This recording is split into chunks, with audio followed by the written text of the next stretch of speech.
நம்ம உடம்புல நோய் எதிர்ப்பு சக்தியை அதிகப்படுத்துறதுக்கு நம்ம சாப்பிடக்கூடிய உணவுப் பொருட்கள் மிக முக்கியமான ஒரு பங்கு வகிக்குது. அந்த உணவுப் பொருட்களை முறையாக செரிமானம் பண்ணி நம்மளுடைய குடலில் இருக்கக்கூடிய பாக்டீரியாசஸ் தான் நம்ம பாடிக்கு தேவையான அந்த இம்யூன் ரெஸ்பான்ஸை வந்து கொடுக்கறதுக்கு தேவையான அந்த மூலப்பொருட்களை தருது. ஸோ இங்கே தான் நிறைய பேருக்கு பிரச்சனை உண்டாகுது. கோவிடில் கூட நிறைய பேருக்கு இம்யூன் சிஸ்டம் வீக் ஆனதுனால தான் அந்த வைரஸ் ஈஸியாக அவங்களுடைய லங்ஸை பாதித்து இறப்பு வரைக்கும் கொண்டு போச்சு. இவங்க எல்லாருலேயும் ஒரு ஆராய்ச்சி பண்ணதில் அவங்க உடம்புல ஷார்ட் செயின் ஃபேட்டி ஆசிட்ஸ் இதனோட அளவு கம்மியாக இருக்கிறவங்களுக்கு இம்யூன் சிஸ்டம் வீக்காக இருக்குது அப்படிங்கிறத கண்டுபிடிச்சாங்க.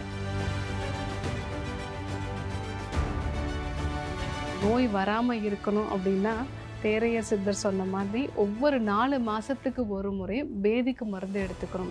இது ஒரு 50 வருஷத்துக்கு முன்னாடி வரைக்கும் கூட நம்ம வீட்டில் பாட்டிமார்கள் வந்து ஒரு வழக்கத்தில் வச்சுட்டு இருந்த ஒரு விஷயந்தான். சின்ன குழந்தைகளுக்கெல்லாம் விளக்கெண்ணெய் கொடுப்பாங்க.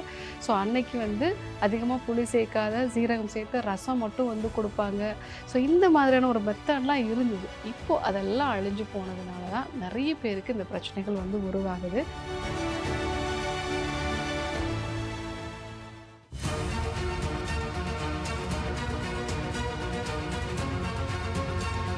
டாக்டர் ஸ்ரீவர்மாஸ் அழகும் ஆரோக்கியமும். நேயர்கள் அனைவருக்கும் அன்பான வணக்கங்கள். நான் ஸ்ரீவர்மா மருத்துவமனையின் மகளிர் சிறப்பு மருத்துவர் ஜெயரூபா. இந்த நாள் இனிய நாளாக அமைய என்னுடைய மனமார்ந்த வாழ்த்துக்களும் பிரார்த்தனைகளும். கடந்த 50 வருஷங்களில் சர்க்கரை நோய், இரத்த அழுத்தம், மூட்டு வலி, ஆர்த்ரைட்டிஸ் மாதிரியான பிரச்சனைகள் வந்து தொடர்ந்து அதிகரிச்சுக்கிட்டே இருக்குது. உடல் பருமனும் அதிகரிக்குது. இதற்கான முக்கியமான காரணம் என்னன்னு பார்த்தீங்கன்னா, நம்ம உடம்புல இன்ஃப்ளமேஷன் உண்டாகிறது. எதனால் இந்த இன்ஃப்ளமேஷன் உண்டாகுது? நம்மளுடைய நோய் எதிர்ப்பு சக்தி செல்கள் அன்றாடம் நம்ம உடம்புல உண்டாகக்கூடிய இன்ஃப்ளமேஷனை உருவாக்கக்கூடிய என்சைம்ஸையோ அந்த கழிவு பொருட்களையோ உடம்பை விட்டு வெளியேற்ற முடியாததுனால தான் இது உடம்புலையே தேங்கி நாளடைவில் ஒரு க்ரானிக் இன்ஃப்ளமேஷனை வந்து உருவாக்குது. ஸோ இப்போல்லாம் நிறைய பேரை வந்து நம்ம பார்க்குறோம். 40 இயர்ஸ்லேயே வந்து டயபெட்டிஸ் வந்து அதிகமாக இருக்குது. அதுவும் கண்ட்ரோல் இல்லாமல் இருக்கிறத வந்து பார்க்குறோம். இதே 40 இயர்ஸில் இருக்கக்கூடிய இன்னொரு நபருக்கு எல்லாமே நார்மலாக இருக்குது. ரொம்ப ஆக்டிவான ஒரு பர்சனாகவும் இருக்காங்க. இவங்க 2 பேருக்கும் இடையில இருக்கக்கூடிய டிஃப்ரென்ஸ் என்னன்னு பார்த்தீங்கன்னா, இன்ஃப்ளமேஷன் அதிகமாக இருக்கிறது, நோய் எதிர்ப்பு சக்தி கம்மியாக இருக்கிறது. இதுதான் வந்து முக்கியமான காரணமாக இருக்குது. எதனால் இந்த நோய் எதிர்ப்பு சக்தி கம்மியாகுது? இதை 48 மணி நேரத்தில் எப்படி அதிகரிக்கிறது? அதை பற்றி நம்ம பார்க்க போகிறோம். ஸோ நம்ம உடம்புல நோய் எதிர்ப்பு சக்தியை அதிகப்படுத்துறதுக்கு நம்ம சாப்பிடக்கூடிய உணவுப் பொருட்கள் மிக முக்கியமான ஒரு பங்கு வகிக்குது. அந்த உணவுப் பொருட்களை முறையாக செரிமானம் பண்ணி நம்மளுடைய குடலில் இருக்கக்கூடிய பாக்டீரியாசஸ் தான் நம்ம பாடிக்கு தேவையான அந்த இம்யூன் ரெஸ்பான்ஸை வந்து கொடுக்கறதுக்கு தேவையான அந்த மூலப்பொருட்களை தருது. ஸோ இங்கே தான் நிறைய பேருக்கு பிரச்சனை உண்டாகுது. இப்போது ரொமட்டாய்டு ஆர்த்ரைட்டிஸு, மல்டிபிள் ஸ்க்ளீரோசிஸு, டைப் 1 டயபெட்டிஸு இந்த மாதிரி பிரச்சனை இருக்கிறவங்களுக்கு, ஈவன் கோவிடில் கூட நிறைய பேருக்கு இம்யூன் சிஸ்டம் வீக்கான அதனால தான் அந்த வைரஸ் ஈஸியாக அவங்களுடைய லங்ஸை பாதித்து இறப்பு வரைக்கும் கொண்டு போச்சு.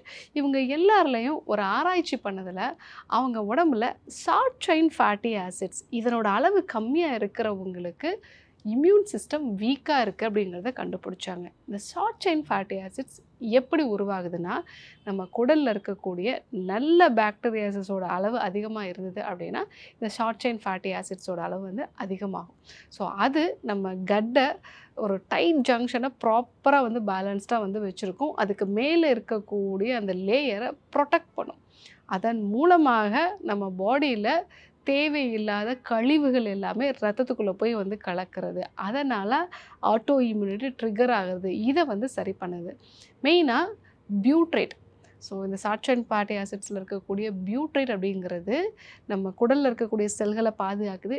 நம்ம உடம்புல இருக்கக்கூடிய T செல்ஸ், இந்த T செல்ஸ் தான் வந்து எது கிருமி, எது நம்ம உடம்புலே இருக்கக்கூடிய செல் அப்படிங்கிறத ஒரு பிரித்து பார்க்கக்கூடிய தன்மை அதற்கு உண்டு.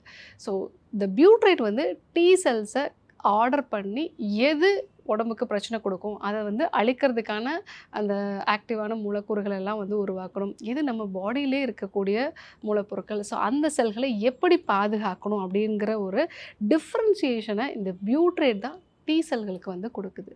அதே மாதிரி ப்ரோபியோனேட் அப்படிங்கிற ஒரு ஷார்ட் செயின் ஃபேட்டி ஆசிட்ஸ், இது நம்ம கல்லீரலில் இருக்கக்கூடிய தேவையற்ற கழிவுகளை வந்து வெளியேற்றி நம்மளுடைய நோய் எதிர்ப்பு சக்திக்கு தேவையான அந்த மூலப்பொருட்களை வந்து கொடுக்கறதுனால நோய் எதிர்ப்பு சக்தி செல்களோட எண்ணிக்கை வந்து அதிகமாகுது. முக்கியமாக நம்ம போன் மேரோலேருந்து வரக்கூடிய நோய் எதிர்ப்பு சக்தி செல்களோட அளவை வந்து இது அதிகப்படுத்துது. ஸோ இது பேலன்ஸ்டாக இருக்கும் பொழுது நமக்கு இந்த ஆர்த்ரைட்டிஸோ சர்க்கரை வியாதி இந்த மாதிரியான பிரச்சனைகள்லாம் வராமல் இருக்கும். அதே போல் அசிட்டேட் அப்படிங்கிற ஒரு வேதிப்பொருள், ஸோ இதுவும் நம்ம உடம்புல நோய் எதிர்ப்பு சக்தி செல்களை பேலன்ஸ்டாக வைக்கிறதுக்கு ரொம்ப யூஸ்ஃபுல்லாக இருக்குது. இது எல்லாமே நம்ம கட்டில் தான் உருவாகுது. அங்கே இருக்கக்கூடிய பாக்டீரியாஸ் தான் அதை உருவாக்குது. கடந்த 50 வருஷமாக நம்ம சாப்பிடக்கூடிய உணவுகளில் நிறைய மாற்றங்கள் இருக்குது. இண்டஸ்ட்ரியல் எவல்யூஷனால் உணவுப் பொருட்களை பதப்படுத்தக்கூடிய நிலையும் நிறைய மாறி இருக்குது. இதனால் நம்ம குடலில் இருக்கக்கூடிய நல்ல பாக்டீரியாஸ் வைரஸஸோட அளவு வந்து குறைஞ்சிடுது. அதனால தான் இன்றைக்கி நமக்கு இந்த மூட்டு வலி, அதே மாதிரி சின்ன வயசுலேயே வந்து டைப் 1 டயபெட்டிஸ் வந்து வருது, பிபி ரொம்ப சின்ன வயசுலேயே வந்து வருது, மல்டிபிள் ஸ்க்ளிரோசிஸ், நரம்பு செல்களில் உண்டாகக்கூடிய பாதிப்பு, உடல் எடை அதிகமாகிறது மாதிரி நிறைய பிரச்சனைகள் வருது. இதை எப்படி சரி பண்ணணும், நம்ம குடலை எப்படி பாதுகாக்கணும்? ஸோ இதற்கு டீடாக்சிஃபிகேஷன் மெத்தடை ஃபாலோ பண்ண வேண்டியது அவசியம். நோய் வராமல் இருக்கணும் அப்படின்னா தேரையர் சித்தர் சொன்ன மாதிரி ஒவ்வொரு 4 மாதத்துக்கு ஒரு முறை பேதிக்கு மருந்து எடுத்துக்கணும். இது ஒரு 50 வருஷத்துக்கு முன்னாடி வரைக்கும் கூட நம்ம வீட்டில் பாட்டிமார்கள் வந்து ஒரு வழக்கத்தில் வச்சுட்டு இருந்த ஒரு விஷயந்தான். சின்ன குழந்தைகளுக்கெல்லாம் விளக்கெண்ணெய் கொடுப்பாங்க. ஸோ அன்னைக்கு வந்து அதிகமாக புளி சேர்க்காத சீரகம் சேர்த்து ரசம் மட்டும் வந்து கொடுப்பாங்க. ஸோ இந்த மாதிரியான ஒரு மெத்தட்லாம் இருந்தது. இப்போது அதெல்லாம் அழிஞ்சு போனதுனால தான் நிறைய பேருக்கு இந்த பிரச்சனைகள் வந்து உருவாகுது. அது நம்மளை மட்டும் இல்லை, நமக்கு அடுத்து வரக்கூடிய சந்ததியினரையும் பாதிக்குது. இப்போது ஒரு குழந்தைக்கு 8 வயசில் டைப் 1 டயபெட்டிஸ் வந்துருச்சு அப்படின்னா அவங்களுடைய அம்மா ப்ரெக்னெண்ட்டாக இருக்கும்பொழுதே அவங்களுக்கு இந்த பிரச்சனைகள் வந்து உருவாகி இருக்கும். ஸோ அப்போது இது நம்மளை மட்டும் இல்லை, நமக்கு அடுத்து வரக்கூடிய ஜென்ரேஷனையும் வந்து பாதிக்கக்கூடிய விஷயமா இருக்குது. இதை எப்படி நம்ம வந்து சரி பண்ணுறது? ஸோ கட்டை டீடாக்ஸ் பண்ணிக்கோங்க. அடுத்ததாக நல்ல நார்ச்சத்து இருக்கக்கூடிய உணவுப் பொருட்கள் எடுத்துக்கோங்க. அதுலேயும் நார்ச்சத்து அப்படிங்கிறது காய்கறி கீரைகள் வந்து கிடைக்கக்கூடிய நார்ச்சத்தாக இருந்ததுன்னா இன்னுமே வந்து பெஸ்ட்டு. ஸோ அதே போல் பீன்ஸ் மாதிரியான உணவுப் பொருட்கள், நார்ச்சத்து இருக்கக்கூடிய பயறு வகைகள் இதெல்லாம் நம்ம எடுத்துக்கும் பொழுது அதில் இருக்கக்கூடிய பீட்டா குளுக்கான்ஸ் அப்படிங்கிறது நம்ம கட்டுக்கு தேவையான அந்த சப்போர்ட் கொடுக்குறனால அதில் வந்து ஷார்ட் செயின் ஃபேட்டி ஆசிட்ஸ் ஈஸியாக வரும். ரெண்டாவது ரெசிஸ்டன்ஸ் ஸ்டார்ச் அப்படின்னு நம்ம சொல்லுவோம். நம்ம சாப்பிட்ற உணவை வந்து மெயினாக இந்த சமைக்கப்பட்ட உருளைக்கிழங்கை வந்து ஃப்ரிட்ஜில் வச்சு அடுத்த நாள் எடுத்து நம்ம வந்து சாப்பிட்றோம் அப்படின்னா அது ரெசிஸ்டன்ஸ் ஸ்டார்ச்சாக மாறிடும். அதே போல் இன்றைக்கி சமைச்ச சாதத்தை நம்ம நீராகாரமாக வந்து பண்ணிவிட்டு பழைய சாதமாக பண்ணி சாப்பிட்டோம் அப்படின்னா அதுவும் ரெசிஸ்டன்ஸ் ஸ்டார்ச்சாக வந்து மாறும். இல்லை ஃப்ரிட்ஜில் வச்சுட்டு மறுநாள் எடுத்து அதை வந்து நம்ம பயன்படுத்தலாம். இந்த ரெசிஸ்டன்ஸ் ஸ்டார்ச்சை நம்ம வயிற்றில் இருக்கக்கூடிய ஆசிட்னால் செரிமானம் பண்ண முடியாது. ஆனால் நம்ம குடலில் இருக்கக்கூடிய பாக்டீரியாசஸ் தான் அதை வந்து செரிமானம் பண்ண முடியும். ஸோ அந்த பாக்டீரியாசஸ்க்கு உணவு கரெக்டாக கிடைக்கிது அப்படின்னா அது அந்த ஷார்ட் செயின் ஃபேட்டி ஆசிட்ஸை உருவாக்கும். ஸோ இந்த மாதிரி நார்ச்சத்து அதிகமாக இருக்கக்கூடிய உணவுப் பொருட்கள், அதே போல் ப்ரோபயாட்டிக் இருக்கக்கூடிய உணவுப் பொருட்கள், ரெசிஸ்டன்ஸ் ஸ்டார்ச் இருக்கக்கூடிய உணவுப் பொருட்கள் எடுத்துக்கணும்.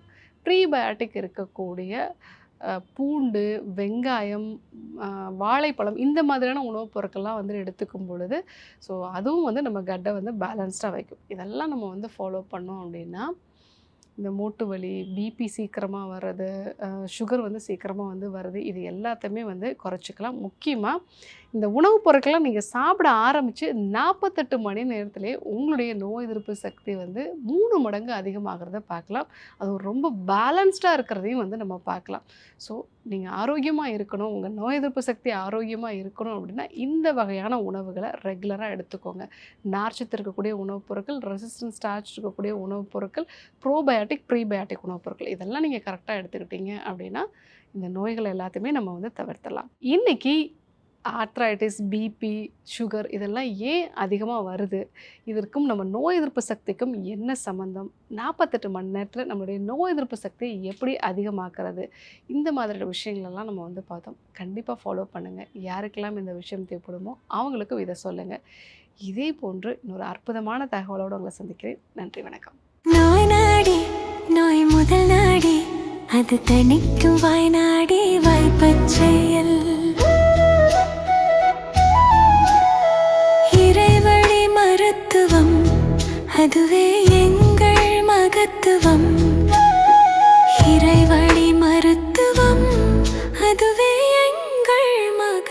அழகு தரும் மூலிகைகள், ஆரோக்கியம் தரும் மருத்துவர்கள். டாக்டர் ஸ்ரீவர்மாஸ். அழகும் ஆரோக்கியமும். ஸ்ரீ வர்மா ஆயுர்வேதா மருத்துவமனையின் வெல்னஸ் குருஜி அவர்களை மே மாதம் 3ஆம் வாரம் 16ஆம் தேதி சனிக்கிழமை காலை 6 மணி முதல் மாலை 6 மணி வரை பாண்டிச்சேரியிலும், 17ஆம் தேதி ஞாயிற்றுக்கிழமை காலை 5 மணி முதல் இரவு 7 மணி வரை கோடம்பாக்கத்திலும் சந்தித்து மருத்துவ ஆலோசனை மற்றும் ஆசி பெற தொடர்பு கொள்ள வேண்டிய தொலைபேசி எண்கள் 9500 946634 9500 946635. ஆச்சார்யா டாக்டர் ஸ்ரீ வர்மா அவர்களிடமும் வெல்னஸ் குருஜி அவர்களிடமும் நேரடியாக பயிற்சியும் ஆசியும் பெற்ற doctor Hemala Tiruvallur, doctor Aneesh Fathima Ambattur, doctor Surya Kodambakkam, doctor Jayarupa Manapakkam, doctor Radha Velachery, doctor Jayakanthan Pondicherry, doctor Pooja Tiruvannamalai, doctor Saraswathi Salem, doctor Suryabharathi Trichy, doctor Abirami Thanjavur, doctor Abina Mubisha Madurai, doctor Jebashin Nagercoil, doctor Malathi Coimbatore, doctor Sonali Hosur, doctor Guna Apsara Bangalore, doctor Navneeth Hyderabad, doctor Siddhanath Mumbai. பட்டப்படிப்பு மற்றும் பட்ட மேற்படிப்பு முடித்த மருத்துவர்களை சந்தித்து சிகிச்சை பெறலாம். முதுகுவலியா, மூட்டு வலியா, கை கால் நீட்ட மடக்க இயலாமையா, அறுவை சிகிச்சை இல்லா குணம், ஆயுட்கால நிவாரணம். டாக்டர் ஸ்ரீவர்மா சிசிஆர், மகாராஜா தைலம் அனைத்து மருந்து கடைகளிலும் கிடைக்கும். அனைத்து நோய்களுக்குமான குணம், ஆரோக்கியம் தரும் மருத்துவர்கள். டாக்டர் ஸ்ரீவர்மாஸ். வாரே வா வாஜிகே. Doctor Srivarmas magic care.